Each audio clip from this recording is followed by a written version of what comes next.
Émilie habitait une maison victorienne magnifiquement restaurée, le genre de demeure qui faisait l'admiration des passants et nourrissait les conversations des voisins. Les colonnes blanches, les fenêtres en ogive, le jardin impeccablement entretenu, tout respirait la perfection. Une perfection qui, comme un écho, se reflétait dans chaque aspect de la vie d'Émilie, particulièrement dans son apparence soigneusement cultivée. À 15 ans, Emily Thompson était devenue, sans vraiment le vouloir, l'incarnation d'un idéal. Ses cheveux châtains aux reflets dorés, tombant en cascade parfaite jusqu'au milieu de son dos, étaient devenus sa signature, son armure, son fardeau. Dans les couloirs du lycée Roosevelt, les murmures admiratifs suivaient son passage. Comment fait-elle pour avoir des cheveux aussi parfaits? C'est comme si elle sortait tout droit d'une publicité. Elle doit avoir un secret. Si seulement il savait. Cette nuit-là, comme toutes les autres, Émilie se glissa hors de son lit avec la discrétion d'une ombre. Ses pieds nus ne produisaient aucun son sur le parquet ancien alors qu'elle se dirigeait vers sa salle de bain privée, un privilège obtenu après des mois de négociations avec ses parents. La lumière bleue spéciale qu'elle avait commandée sur Internet illumina la pièce d'une lueur éthérée, transformant le rituel quotidien en quelque chose qui ressemblait davantage à une cérémonie mystique. Sur le comptoir en marbre, alignés comme des soldats, se trouvaient ses outils. Des flacons aux étiquettes luxueuses, des sérums coûteux, des masques capillaires aux formules secrètes, des huiles essentielles rares. Chaque produit avait été minutieusement recherché, étudié, testé. Le prix n'était pas un obstacle. Son père, PDG d'une entreprise internationale, ne regardait jamais les relevés de carte bleue de trop près, trop occupé à traverser le monde pour des réunions importantes. Émilie commença son rituel par un gommage du cuir chevelu, ses doigts effectuant des mouvements circulaires précis, comptant mentalement jusqu'à 100 pour chaque section. Le silence de la maison endormie n'était rompu que par le doux bruissement de l'eau et sa respiration mesurée. Sa mère, qui prenait des somnifères depuis le départ progressif de son mari, ne l'entendrait pas, enfermée dans sa bulle pharmaceuticale de sommeil artificiel. Alors qu'elle appliquait méticuleusement son masque capillaire, une mixture complexe qu'elle avait perfectionnée au fil des mois, combinant des ingrédients naturels et des produits de luxe, Émilie repensa à comment tout avait commencé. C'était il y a 2 ans, lors de sa première année au lycée. Une simple remarque d'une fille populaire sur ses cheveux ordinaires avait suffi à déclencher cette spirale obsessionnelle. Ce qui avait commencé comme une quête d'amélioration s'était transformé en une prison dorée dont elle ne savait plus comment s'échapper. Le temps s'écoulait différemment pendant ses séances nocturnes. 45 minutes pour le masque, exposé à la lumière bleue censée activer les principes actifs, une théorie qu'elle avait lue sur un blog obscur. 15 minutes pour le rinçage à l'eau froide, réglé exactement à 18 degrés. 30 minutes pour le brushing délicat, section par section, avec son sèche-cheveux professionnel à ionisation négative. Le tout orchestré avec la précision d'un chirurgien. Dans le silence de ses nuits solitaires, Émilie ressentait parfois une tristesse profonde, une mélancolie qui s'infiltrait dans son âme comme l'humidité dans les murs d'une vieille maison. Elle pensait à sa mère, autrefois si vivante, maintenant à peine plus qu'une ombre glissant dans les couloirs de leur grande maison. À son père, dont le visage devenait progressivement flou dans sa mémoire, remplacé par des appels vidéo espacés et des cadeaux coûteux envoyés par courrier express. Le monde extérieur la voyait comme l'image même du succès adolescent. Emily Thompson, avec ses notes parfaites. Et son style impeccable, et bien sûr, ses cheveux dignes d'une publicité pour shampoing. Personne ne voyait les cernes soigneusement dissimulées sous son anti-cerne haut de gamme, ni ne remarquait comment elle luttait pour rester éveillée pendant les cours du matin. Noah Carter peut-être le seul à voir au-delà de cette façade. Ami d'enfance et voisin, il était l'une des rares constantes dans la vie d'Émilie. Leur maison se faisait face, et depuis qu'ils étaient petits, ils avaient développé un langage secret fait de signaux lumineux entre leurs fenêtres. Ces derniers temps, Noah remarquait que la lumière de la salle de bain d'Émilie s'allumait de plus en plus tôt, mais il n'avait jamais osé aborder le sujet. Un matin particulièrement difficile, alors qu'Émilie luttait pour garder les yeux ouverts pendant leur cours commun de littérature, Noah glissa discrètement un mot sur son bureau. « Tu sais que tu peux tout me dire, pas vrai ?» Elle avait froissé le papier, mais les mots continuaient de résonner dans son esprit, comme un écho persistant. Les semaines passaient, et la routine d'Émilie devenait de plus en plus élaborée. Elle avait commencé à commander des produits de l'étranger, des formules miracles, promettant des résultats toujours plus spectaculaires. Son téléphone regorgeait de notifications de blogs spécialisés, de forums de beauté, de comptes Instagram dédiés aux soins capillaires. Chaque nouvelle information était soigneusement notée dans un carnet à la couverture en cuir, cadeau de son père lors de son dernier voyage à Milan. Les compliments continuaient d'affluer au lycée. « Émilie, tes cheveux sont vraiment incroyables aujourd'hui. Quel est ton secret? Tu devrais faire des tutoriels sur YouTube. » Chaque remarque positive agissait comme une dose de morphine, soulageant temporairement l'anxiété qui la rongeait, mais nécessitant des doses toujours plus importantes pour maintenir l'effet. Un soir, alors qu'elle effectuait son rituel habituel, Emily fut surprise par un léger coup à la fenêtre de sa salle de bain. Noah se tenait sur le petit balcon qui reliait leurs deux maisons, une habitude d'enfance qu'ils avaient progressivement abandonnée en grandissant. Son expression inquiète se reflétait dans la vitre, déformée par la lumière bleue qui baignait la pièce. « Il est 4 heures du matin », murmura-t-il après qu'elle eut entrouvert la fenêtre. L'air frais de la nuit s'engouffra dans la pièce, faisant frissonner Emily dans son peignoir en soie. « Je t'observe depuis des semaines. Ce n'est pas normal. » Les mots de Noah, bien qu'empreints de bienveillance, frappèrent Emily comme une gifle. Elle sentit les larmes monter, menaçant de ruiner son masque capillaire parfaitement appliqué. « Tu ne comprends pas, » répondit-elle, la voix tremblante. « Je dois le faire. Je dois être parfaite. » Cette nuit-là, pour la première fois depuis le début de son obsession, Emily parla. Les mots se déversèrent comme un torrent, portant avec eux 2 années de solitude, de peur et d'anxiété. Elle raconta à Noah comment tout avait commencé, comment chaque compliment était devenu à la fois une validation et une prison, comment le sommeil était devenu un luxe qu'elle ne pouvait plus s'offrir. Noah l'écouta sans interruption, assis sur le rebord de la baignoire, alors qu'Emily continuait mécaniquement son rituel tout en parlant. La lumière bleue donnait à la scène un aspect surréaliste, comme si ce moment se déroulait dans une dimension parallèle où les secrets pouvaient enfin être révélés sans jugement. « Tu sais, » dit finalement Noah, « je me souviens de la première fois où nous sommes allés nager au lac. Nous avions 8 ans, et tu as sauté dans l'eau sans hésiter, les cheveux pleins de boue et d'algues. Tu riais tellement fort que ta mère pouvait t'entendre depuis la berge. » Le souvenir frappa Emily avec une force inattendue. Elle se revoyait, insouciante et libre, sans se préoccuper de son apparence ou du joug. Aimant des autres. Cette petite fille semblait maintenant si lointaine, comme appartenant à une autre vie. Les jours suivants furent différents. La présence de Noah, maintenant conscient de son secret, agissait comme un miroir, reflétant la réalité de sa situation. Elle commença à remarquer les regards inquiets de ses professeurs, les murmures qui n'étaient plus seulement admiratifs mais aussi préoccupés. Même ses cheveux, malgré tous ses efforts, semblaient avoir perdu de leur éclat, comme si la fatigue de leur propriétaire les affectait également. Un matin, alors qu'elle s'apprêtait à commencer son rituel, Emily fut surprise de trouver sa mère dans la cuisine, parfaitement éveillée malgré leur matinale. Pour la première fois depuis des mois, Margaret Thompson semblait vraiment présente. Ses yeux habituellement voilés par les médicaments étaient clairs et alertes. « Noah est venu me parler, » dit-elle simplement, tenant une tasse de thé fumant entre ses mains. Le cœur d'Emily se serra. Elle se sentit trahie, mais quelque part au fond d'elle, un sentiment de soulagement commençait à poindre. Ce qui suivit fut une conversation longue et difficile, la première vraie discussion entre mère et fille depuis ce qui semblait être une éternité. Margaret parla de sa propre bataille contre la dépression, de comment les pilules étaient devenues sa façon de gérer l'absence de son mari, de la culpabilité qu'elle ressentait d'avoir laissé sa fille porter un tel fardeau seule. « La perfection est une cage dorée, » dit Margaret, ses doigts jouant distraitement avec le pendentif à son cou, un cadeau de mariage. « J'ai passé tellement d'années à essayer d'être la femme parfaite, la mère parfaite. Et regarde où cela nous a menés. » Cette conversation marqua un tournant. Ce ne fut pas un changement radical. Les obsessions ne disparaissent pas du jour au lendemain, mais plutôt le début d'un long processus de guérison. Emily commença à avoir une thérapeute, une femme douce nommée docteur Claire Bennett, qui l'aida à comprendre les racines profondes de son besoin de perfection. Les rituels nocturnes ne cessèrent pas immédiatement, mais ils commencèrent à s'espacer. Une nuit sans traitement devint 2, puis 3. Emily découvrit que le monde ne s'arrêtait pas de tourner si ses cheveux n'étaient pas absolument parfaits.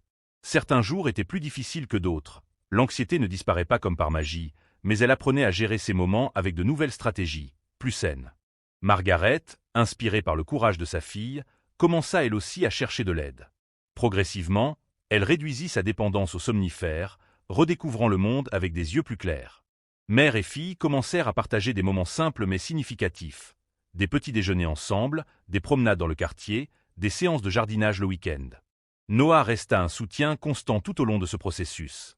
Il ne jugea jamais les rechutes d'Emily, ces nuits où l'anxiété était trop forte et où elle retournait à ses anciens rituels.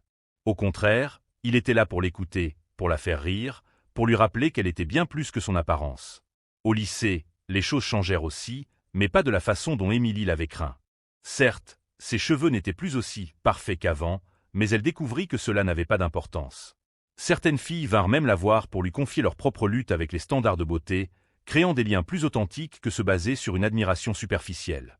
Un jour, environ 6 mois après cette nuit où Noah l'avait confrontée, Émilie fit quelque chose d'impulsif. Elle coupa ses cheveux. Pas une coupe drastique, mais assez pour marquer un changement.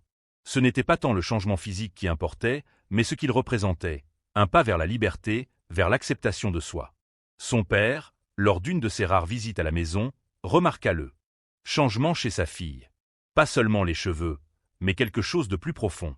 Pour la première fois, il vit les conséquences de ses longues absences, de la pression silencieuse qu'il avait exercée sur sa famille en poursuivant sa propre version de la perfection. « Tu me rappelles ta mère quand elle était jeune », dit-il un soir, alors qu'ils étaient assis sur la terrasse. « Pas physiquement, mais cette force intérieure que je vois maintenant. Elle aussi a dû apprendre à s'accepter telle qu'elle est. » Ces mots touchèrent Émilie plus profondément qu'elle ne l'aurait imaginé. Elle commença à voir sa mère différemment, non plus comme une femme brisée par la solitude, mais comme quelqu'un qui avait mené ses propres batailles contre la perfection. Le temps passa, et la vie reprit son cours, mais d'une manière fondamentalement différente de ce qu'Émilie avait connu auparavant. Chaque matin apportait désormais de nouvelles découvertes, non plus sur des produits capillaires miracles, mais sur elle-même. Elle commença à tenir un journal, non pas pour noter des routines de beauté, mais pour explorer ses pensées, ses émotions, ses rêves retrouvés. L'été approchait, et avec lui, les derniers jours de l'année scolaire. Le soleil de juin illuminait différemment la maison des Thompson. Les rideaux, autrefois toujours tirés pour protéger Émilie de regards imaginaires pendant ses rituels nocturnes, restaient maintenant ouverts, laissant entrer la lumière naturelle.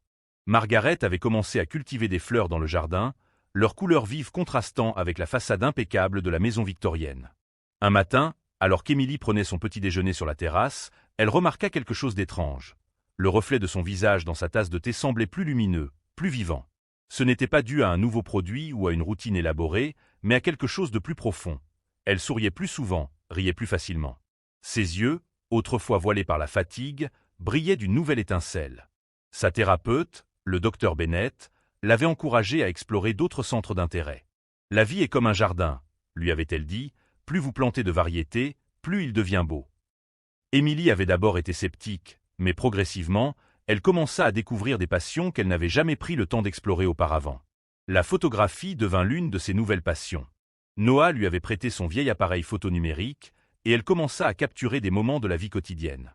Non pas les selfies parfaitement composés qu'elle postait autrefois sur Instagram, mais des instants authentiques. Sa mère endormie dans le hamac du jardin, un livre ouvert sur ses genoux, les ombres des arbres dansant sur le mur de sa chambre, le sourire chaleureux de Noah alors qu'il réparait son vélo. Son père, Mark Thompson, commença à remarquer ces changements lors de ses appels vidéo hebdomadaires. Les conversations ne tournaient plus autour des résultats scolaires ou des apparences, mais devenaient plus profondes, plus significatives. Un jour, il fit quelque chose d'inattendu. Il annula une importante réunion d'affaires à Tokyo pour assister à une exposition de photographie où Émilie présentait quelques-uns de ses clichés. La relation entre Émilie et sa mère continua également à évoluer. Margaret, libérée de l'emprise des somnifères, retrouva progressivement son énergie d'antan. Un samedi matin, elle surprit Émilie en suggérant qu'elle participe ensemble à un cours de yoga en plein air. L'ancienne Émilie aurait refusé, craignant que la transpiration ne ruine sa coiffure parfaite. La nouvelle Émilie accepta avec enthousiasme. Le cours de yoga devint un rituel hebdomadaire, mais d'une nature complètement différente des anciens rituels obsessionnels d'Émilie. C'était un moment de connexion, non seulement avec son corps, mais aussi avec sa mère. Elles riaient ensemble de leur position maladroite, partageaient des moments de calme pendant les méditations et souvent terminaient la séance par un brunch improvisé dans un petit café du quartier.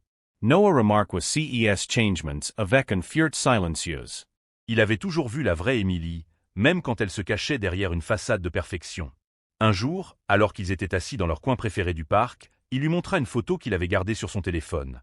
Émilie a 8 ans, les cheveux en bataille après une course folle sous la pluie, son sourire illuminant tout son visage. « Tu sais, dit-il, c'est toujours toi que je vois quand je te regarde. » À l'école, les changements dans la vie d'Émilie eurent un effet inattendu sur ses camarades. Son exemple encouragea d'autres à s'ouvrir sur leur propre lutte. Sarah Jenkins, qui avait toujours semblé si confiante, lui confia ses problèmes d'anxiété liés aux réseaux sociaux. Michael Chen, le premier de la classe, parla de la pression écrasante qu'il ressentait pour maintenir ses notes parfaites. Émilie commença à organiser des réunions informelles après les cours, où les élèves pouvaient parler librement de leurs insécurités, de leurs peurs, de leurs espoirs. Ce qui avait commencé comme un petit groupe devint rapidement un véritable mouvement au sein du lycée. Le conseiller d'orientation, impressionné par cette initiative, proposa même d'en faire un programme officiel de soutien par les pairs. L'ancienne salle de bain d'Émilie, théâtre de tant de nuits d'anxiété, subit elle aussi une transformation. Les produits coûteux furent progressivement remplacés par quelques articles essentiels. La lumière bleue miracle fut donnée à une cousine passionnée de photographie. L'espace, autrefois temple de la perfection, devint un lieu de détente et de créativité, où Émilie installait parfois son chevalet pour peindre, une autre passion qu'elle avait redécouverte. Margaret, inspirée par la transformation de sa fille, commença à faire ses propres changements. Elle reprit des études de jardinage paysager, une passion qu'elle avait abandonnée après son mariage. Le jardin des Thomson devint son laboratoire, où les plates-bandes parfaitement symétriques cédèrent la place à des arrangements plus naturels et spontanés. Mark Thomson, lors de ses visites désormais plus fréquentes, s'asseyait souvent dans ce nouveau jardin, observant sa femme et sa fille interagir avec une aisance qu'il ne leur avait pas vue depuis des années. Un soir, alors qu'ils dînaient tous les trois sur la terrasse, il fit une annonce qui surprit tout le monde. Il avait décidé de réduire ses voyages d'affaires et de travailler davantage depuis leur ville. L'été touchait à sa fin, et Émilie se préparait à entamer sa dernière année de lycée. Son ancienne routine matinale, qui prenait autrefois des heures, se résumait maintenant à quelques gestes simples. Ses cheveux n'étaient plus parfaits, selon ses anciens standards, mais ils étaient sains, naturels, vivants, comme elle. Un matin, alors qu'elle se préparait pour l'école, Émilie remarqua quelque chose d'étrange dans le miroir. Une mèche grise. Sa première réaction fut un moment de panique, un bref retour à ses anciennes angoisses. Mais alors, elle se souvint des paroles du docteur Bennett. Les imperfections sont les marques de notre humanité. Elle sourit à son reflet, cette mèche grise devenant un symbole de sa croissance personnelle. Noah, qui l'attendait comme chaque matin pour aller à l'école ensemble, remarqua immédiatement quelque chose de différent dans son attitude. « Tu as l'air heureuse », dit-il simplement. Émilie réalisa que c'était vrai. Le bonheur n'était plus quelque chose qu'elle poursuivait à travers une quête de perfection, mais quelque chose qu'elle vivait, moment après moment. Le chemin vers l'acceptation de soi n'était pas terminé. Il ne l'est jamais vraiment. Il y avait encore des jours difficiles, des moments de doute, des retours momentanés d'anciennes habitudes. Mais Émilie avait appris à voir ces moments non comme des échecs, mais comme des parties normales de son voyage. Sa dernière année de lycée s'annonçait différente des précédentes. Les universités commençaient à envoyer leurs brochures, et Émilie se surprit à être attirée par des domaines qu'elle n'aurait jamais considérés auparavant. Psychologie, art thérapeutique, photographie documentaire. Des chemins qui lui permettraient peut-être d'aider d'autres personnes à trouver leur propre voie vers l'acceptation de soi. La maison des Thomson continua à changer, reflétant la transformation de ses habitants. Les photos parfaitement posées qui décoraient autrefois les murs furent remplacées par les clichés authentiques d'Émilie. Margaret riant dans le jardin, Marc essayant maladroitement de faire un gâteau, Noah réparant le vieux vélo d'Émilie, des moments de vie réels et imparfaits. Un soir, alors que le soleil se couchait sur leur quartier paisible, Émilie s'assit sur le petit balcon qui reliait sa maison à celle de Noah. Elle sortit son journal et commença à écrire, non pas sur des routines de beauté ou des objectifs de perfection, mais sur la beauté qu'elle avait découverte dans l'imperfection, dans l'authenticité, dans la vie elle-même. Les derniers rayons du soleil illuminaient ses cheveux, créant des reflets dorés naturels qu'aucun produit n'aurait pu imiter. Une légère brise faisait danser quelques mèches rebelles autour de son visage. Et pour la première fois depuis longtemps, Émilie se sentait parfaitement imparfaite, et c'était exactement comme cela qu'elle voulait être. Cette transformation n'était pas une fin en soi, mais plutôt le début d'une nouvelle façon de vivre.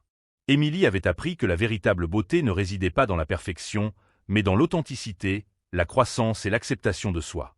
Sun histoire devenu un temoignage vivant que le changement est possible, que les cages que nous construisons nous-mêmes pouvant être ouverts, et que la liberté d'être soi-même est le plus précieux de cadeaux.